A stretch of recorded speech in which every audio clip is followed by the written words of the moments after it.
దానితో పాటు group 1 notification, group 2 notification, group 3 notification చెప్పిన విధంగా 5,000 ఉన్న డిఎస్సి పోస్టులని 11,000కు పెంచి డిఎస్సి నోటిఫికేషన్ ఇచ్చిన కాంగ్రెస్ ప్రభుత్వానికి డిఎస్సి నోటిఫికేషన్ 25,000 పోస్టులకు ఇవ్వాలని నేను హరీష్ రావు గారు లేఖలో పేర్కొన్నాను. సిగ్గుందా అని అడుగుతున్నా. మరి 5,000 వేసినప్పుడు 11,000 ఖాళీలు ఉన్నాయని మీరే అసెంబ్లీ సాక్షిగా చెప్పినప్పుడు మరి కల్వకుంట్ల చంద్రశేఖరరావు గారు 5,000 పోస్టులు ఇచ్చినప్పుడు 5,000 ఉద్యోగాలు డిఎస్సి ఇచ్చినప్పుడు ఆ రోజు ఎందుకు నోరు మెదపకుంటున్నావు హరీష్ రావు? చెప్పాలి, తెలంగాణ సమాజానికి విద్యార్థులకు చెప్పాలని చెప్పి కోరుతున్నా. దానితో పాటు జియో 46 అంశాన్ని లేవనెత్తారు. జియో 46 అంశాన్ని సృష్టించిందే బీఆర్ఎస్ పార్టీ. జియో 46ని రద్దు చేస్తామని చెప్పి కాంగ్రెస్ పార్టీ మొదటికెళ్ళి కంకణబద్దులై ఉంటే లాస్ట్ 3 డేస్లో రిజల్ట్స్ వచ్చే ఆఖరి 3 రోజుల్లో ఉద్దేశపూర్వకంగా ఫలితాలు ఇచ్చేసి ఏదైతే ఈరోజు ఆ జియోని రద్దు చేస్తే రద్దు వల్ల కొంతమంది విద్యార్థులు నష్టపోయే విధంగా, క్యాన్సిల్ చేయకపోతే ఆ రకంగా నష్టపోయే కొంతమంది విద్యార్థులు ఉండే విధంగా విద్యార్థుల మధ్యలో చిచ్చు పెట్టే ప్రయత్నం చేసింది బీఆర్ఎస్ పార్టీ. కాంగ్రెస్ పార్టీ అధికారంలో రాకముందుకు మీరు ఇప్పుడు జియో నెంబర్ 46 ఉన్నారు, ఖచ్చితంగా రద్దు చేస్తామని చెప్పేసి వచ్చింది కాంగ్రెస్ పార్టీ. బట్ వచ్చినాక 6 నెలలు గడిచినా కూడా ఈ రోజు వరకు నేటికి ఎందుకు చాలా స్పష్టంగా నేను చెప్తున్నా. జియో నెంబర్ 46ని ఎప్పుడైతే కాంగ్రెస్ పార్టీకి సంబంధించి మా వెంకటరెడ్డి గారు కానీ 2-3 మంత్రులు 2-3 శాసనసభ్యులు మాట్లాడడం జరిగింది రద్దు చేస్తామని చెప్పని. అది ఎప్పుడు ఫైనల్ లిస్ట్ పెట్టక ముందు. కానీ ఎలక్షన్స్కి ఏదైతే సంబంధించి ఎలక్షన్ కోడ్ రాక ఆఖరి 3 రోజులలో ఫైనల్ లిస్ట్ని పబ్లిష్ చేశారు.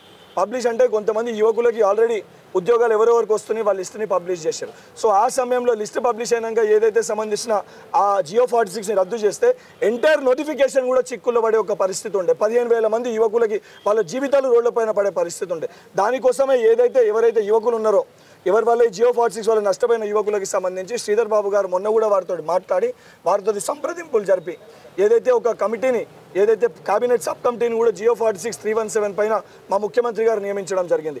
ఆ కమిటీ కూడా కూర్చొని ఏజీ గారిని పిలిపించి ఏజీ గారు, శ్రీధర్ బాబు గారు, దామోదర్ రాజనరసింహ గారు, పొన్నం ప్రభాకర్ గారు, దానితో పాటు జియో 46 సంబంధించిన వాదిస్తున్న వాళ్ళ తరఫున విద్యార్థుల పక్షాన పోరాడుతున్న అడ్వకేట్స్, దాంతోపాటు అడ్వకేట్ జనరల్ గారిని అందరినీ కూర్చోబెట్టి లీగల్ చిక్కుముళ్ళు కాకుండా ఉద్యోగాలు వచ్చిన విద్యార్థులకు ఇబ్బందులు కలగకుండా ఈ నష్టమైన విద్యార్థులకు కూడా ఉద్యోగాలు ఇచ్చే విధంగా కాంగ్రెస్ ప్రభుత్వం కృషి చేస్తుంది. తప్పు చేసింది మీరు, మీ వల్ల విద్యార్థులు నష్టపోయినరు. ఈరోజు దొంగతనం చేసి మేము ప్రతిపక్షంలో కూర్చున్నాము, మేము చేసిన దొంగతనం మేము చేయలేదని మాట్లాడితే ఇది ఇది సరైన బీఆర్ఎస్ వల్లనే విద్యార్థులు నష్టపోయారు, నిరుద్యోగులు నష్టపోయారు అంటున్నారు. బట్ ఇప్పుడు పోస్టులు పెంచడానికి ఎందుకు నిరుద్యోగులకి అడ్డంగా మారుతున్నారు అని అంటే పోస్టులు పెంచమని ఎక్కడ చెప్పలేదు, పోస్టులు పెంచలేమని చెప్పలేదు. చాలా స్పష్టంగా యువకులకు ఇబ్బంది కలగకుండా ప్రతి సంవత్సరం ఏదైతే మేనిఫెస్టోలో మేము పెట్టిన విధంగా ప్రతి ఏటా కూడా ప్రభుత్వ ఉద్యోగ ఖాళీని నింపుతామని చెప్పి మా ముఖ్యమంత్రి గారు కానీ మా క్యాబినెట్ కానీ కాంగ్రెస్ పార్టీ ఉన్న ప్రతి నాయకుడు ఆ మాటకి మేము కట్టుబడి ఉన్నాం. ఎన్ని ఖాళీలు ఉన్నాయి ఏమున్నాయని చెప్పి కూడా సంబంధించిన డిపార్ట్మెంట్స్కి వెబ్ నోట్స్ పంపించి ఆ సంబంధించిన ఖాళీలను కూడా తెచ్చుకోవడం జరిగింది.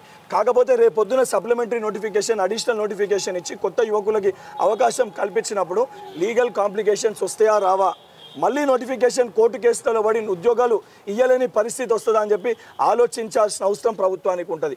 ఆ కోణంలో అన్నిటిపైన ఆలోచించి ఏ రకంగా ఇబ్బందులు పడకుంటే, ఎందుకంటే గత ప్రభుత్వాలకు ఏంటంటే ఉద్యోగాలు ఇచ్చే ఉద్దేశం లేకుంటే ఉద్యోగాల పేరిట ఓట్లు దండుకునే ప్రయత్నం చేశారు. కానీ కాంగ్రెస్ పార్టీ ఏదైతే యువకులు కానీ విద్యార్థులు కానీ ప్రజలకు కానీ ఇచ్చిన మాట మేరకు, వారి కుటుంబాలకు ఇచ్చిన మాట మేరకు స్వయంగా యువకులని వాళ్ళ కాళ్ళపైన వాళ్ళని నిలబెట్టాలని ఒక ఉద్దేశంతో మా ముఖ్యమంత్రి గారు అన్ని విధాలుగా ఏ రకంగా ఇబ్బందులు కలగకుండా, ఇబ్బందులు రాకుండా ఏ రకంగా ముందుకు పోగలుగుతామని చెప్పి ఆలోచిస్తూ నిర్ణయాలు తీసుకోవడం జరుగుతుంది.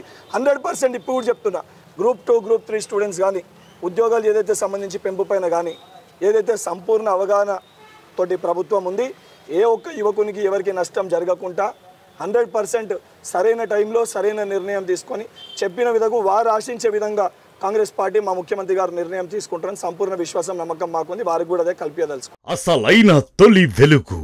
ఫాలో వాట్సాప్ @తొలి వెలుగు official.